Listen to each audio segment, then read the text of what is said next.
What a day today's been. Yes, I've been at the House of Commons, the House of Parliament and the House of Lords, no less.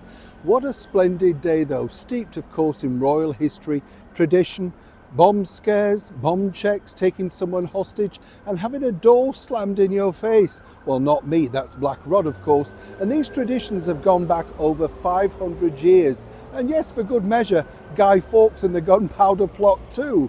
A lot of people have been asking me, Neil, what is the King's Speech? What's it about? Of course, a lot of people think about the Colin Firth film, don't they, which was brilliant, all about, of course, His Majesty the King to overcome an affliction that he had and then very successfully did and was able to broadcast. But we're talking about a bigger thing here.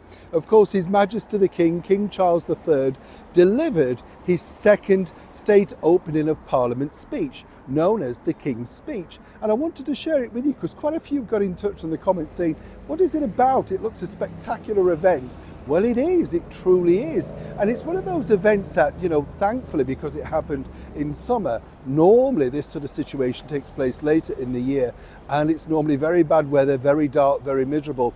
Absolute record crowds outside Buckingham Palace today to see the state coach coming out, of course, with the King and Queen, all those wonderful yeomen of the guard, all the household cavalry.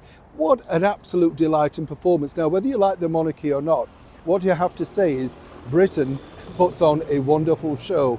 No two ways about it. But let me explain the true format behind a lot of it. King's Speech is delivered by the monarch but written by the government, and it outlines the legislative agenda, policies for the upcoming parliamentary session. While it presents the government's priorities, it's not actually legally binding, serving more as a ceremonial declaration of intent. King Charles travelled from Buckingham Palace to the Houses of Parliament in a grand procession led by the household cavalry.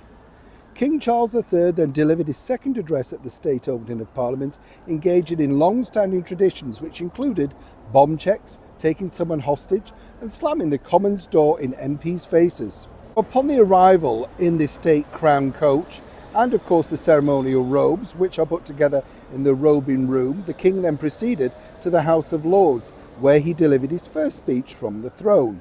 The speech typically lasts around 10 minutes, detailing various proposed laws and policies. After its conclusion, MPs will then debate its contents in the Commons, continuing the debate over several days before a symbolic vote. The state opening of Parliament is rich with unique tradition. People are fascinated by the slamming of the door of Black Rod, where they tap on the door and it's slammed in Black Rod's face. What's that about? Well, that's to symbolise, of course, the impartiality, the freedom that the monarchy has from the government. Basically saying, we're not going to be dictated to by the government. How times change, eh? And then, of course, what's about the hostage? Well, the hostage today was an MP called Samantha Dixon. And basically, she's taken to a room and held there during the duration of the state opening of Parliament in case something goes wrong. And they can claim, of course, the royals, that they have an MP in their midst and won't release them until, well, you see how mad this is at times. And finally, of course, many people know this man.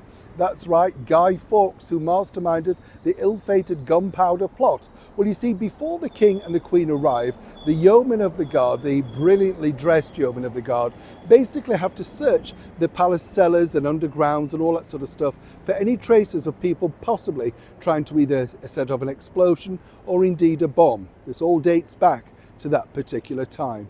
And that truly is your state opening of Parliament. It's a fascinating spectacle, it's all free, and when you consider this has been going on over 500 years, well, it really is a sight to behold. I'm sure many people who watch this, though, like me, keep expecting to see Her Majesty the Queen on the throne.